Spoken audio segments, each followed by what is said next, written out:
Lebih dari 50% tenaga kerja ekonomi kreatif berusia di bawah 40 tahun, menunjukkan sektor ini menjadi sumber lapangan kerja baru yang relevan bagi generasi muda.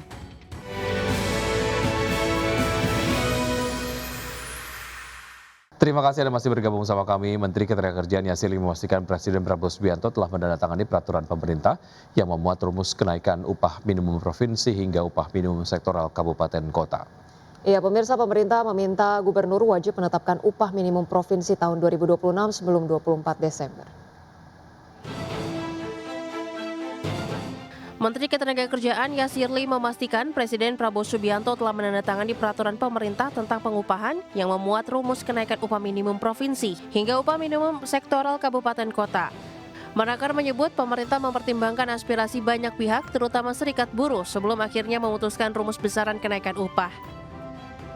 Dalam PP tersebut, pemerintah menetapkan formulasi kenaikan upah yakni inflasi ditambah pertumbuhan ekonomi dikali alfa. Adapun rentang alfa atau indeks tertentu ditetapkan sebesar 0,5 hingga 0,9. Dengan adanya rumus ini, maka besaran kenaikan upah minimum di setiap daerah akan berbeda-beda. Dan semoga PP ini adalah hasil yang terbaik, ya, bagaimana kita mempertimbangkan aspirasi dari serikat pekerja, serikat buruh, dan juga memperhatikan masukan dari industri, ya. Dewan Pengupahan Daerah yang akan melakukan kajian terkait dengan kondisi masing-masing daerah. Pemerintah meminta gubernur wajib menetapkan upah minimum provinsi 2026 sebelum 24 Desember. Dari Jakarta, Devi Firmansyah, IDX Channel.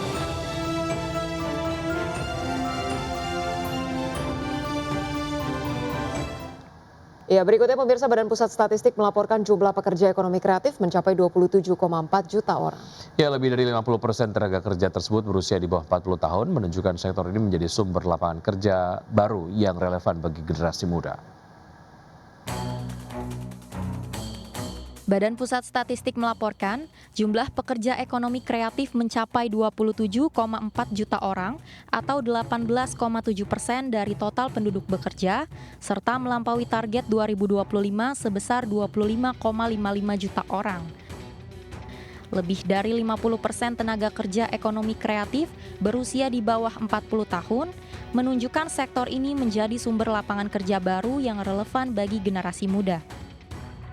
Adapun, ekonomi kreatif terhadap nilai PDB atas dasar harga berlaku tahun 2024 mencapai Rp1.611,2 triliun atau berkontribusi terhadap PDB nasional sebesar 7,28%.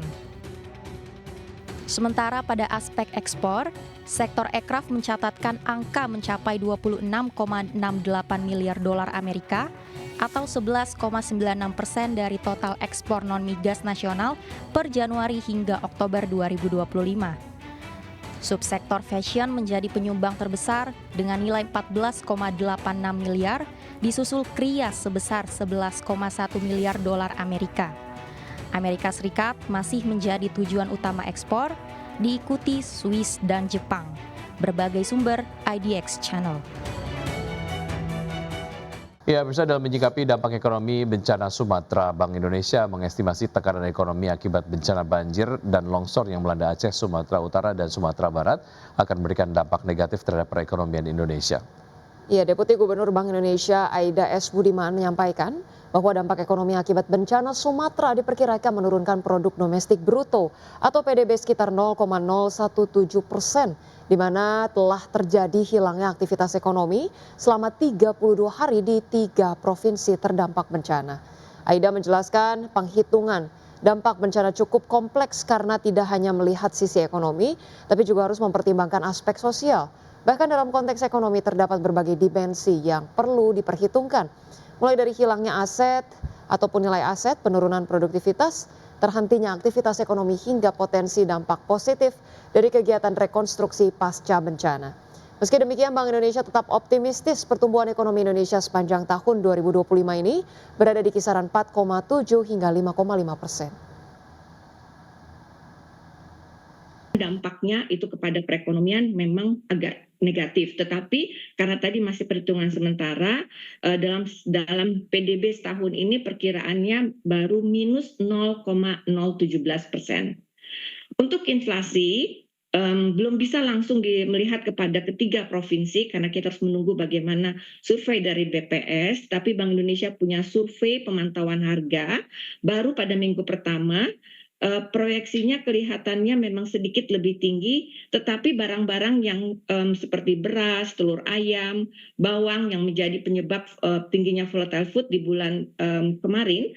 Pemirsa, terima kasih Anda masih bersama kami di Market Buzz. PT Superbank Indonesia Tbk resmi melantai di Bursa Efek Indonesia dengan kode saham SUPA. Ya, 70% dana dari hasil IPO akan digunakan untuk modal kerja untuk memperkuat penyaluran kredit dan 30% yang akan dialokasikan untuk belanja modal. PT Superbank Indonesia Tbk resmi melantai di Bursa Efek Indonesia dengan kode saham SUPA. Emiten perbankan dengan layanan digital pertama di Indonesia ini telah melepas saham baru sebanyak 4,4 miliar saham atau setara dengan 13% dari modal yang ditempatkan dan disetor penuh setelah IPO. Target pendanaan dari hasil IPO pun ditaksir mencapai 2,79 triliun rupiah. Manajemen menegaskan 70% dana hasil IPO akan digunakan untuk modal kerja guna memperkuat penyaluran kredit. Sementara 30%-nya akan dialokasikan untuk belanja modal, diantaranya penguatan sistem operasional hingga pengembangan produk pendanaan dan pembiayaan. Listing hari ini adalah permulaan dari bagaimana kita melantai di bursa, tapi ini continuation dari penetrasi kita terhadap ekosistem kita di Indonesia. Kita sudah memulai penetrasi tersebut, akan tetapi masih banyak dan besar pool yang belum kami sentuh di Grab dan OVO ecosystem. 70% dari dana IPO itu akan digunakan sebagai modal kerja untuk memperkuat penyaluran kredit yang kepada segmen yang seperti Pak Dugar bilang tadi underbank, baik untuk sektor retail maupun UMKM. Saat ini nasabah Superbank telah mencapai 5 juta nasabah sejak pertama kali diluncurkan aplikasi digital pada Juni 2024. Rata-rata transaksi harian telah meningkat lebih dari 40% pada kuartal ketiga 2025 atau lebih dari 1 juta transaksi setiap harinya. Jakarta, Ricky Anwardi, IDX Channel. Ya, pemirsa, PT Bank Rakyat Indonesia Persero Tbk atau BBRI memastikan akan membagikan dividen interim tahun buku 2025. Ya, dividen interim yang akan dibagikan sebesar 20,63 triliun rupiah atau 137 rupiah per saham. Dikutip dari Keterbukaan Informasi Bursa Efek Indonesia, PT Bank Rakyat Indonesia Persero Tbk memutuskan untuk membagi dividen yang ditetapkan melalui keputusan direksi yang telah mendapatkan persetujuan dari Dewan Komisaris BRI. Berdasarkan laporan keuangan yang berakhir tanggal 30 September 2025, Perseroan akan membagikan dividen interim tahun buku 2025 sebesar 20,63 triliun rupiah atau 137 rupiah per saham. Akhir periode perdagangan saham dan hak dividen interim jatuh di tanggal 29 Desember 2025 untuk pasar reguler dan negosiasi dan 2 Januari 2026 untuk pasar tunai. Daftar pemegang saham yang berhak dividen interim atau recording date di tanggal 2 Januari 2026. Sementara itu, pembayaran dividen interim akan dilakukan di 15 Januari 2026. Adapun secara konsolidasi, Perseroan telah membukukan laba bersih periode berjalan 41,23 triliun rupiah di kuartal 3 2025. Perolehan tersebut turun 9,1% year on year dari capaian 45,36 triliun rupiah di periode yang sama tahun lalu. Pendapatan bunga bersih 110,99 triliun rupiah, naik tipis 2,9% year on year dari setahun sebelumnya di 107,86 triliun rupiah.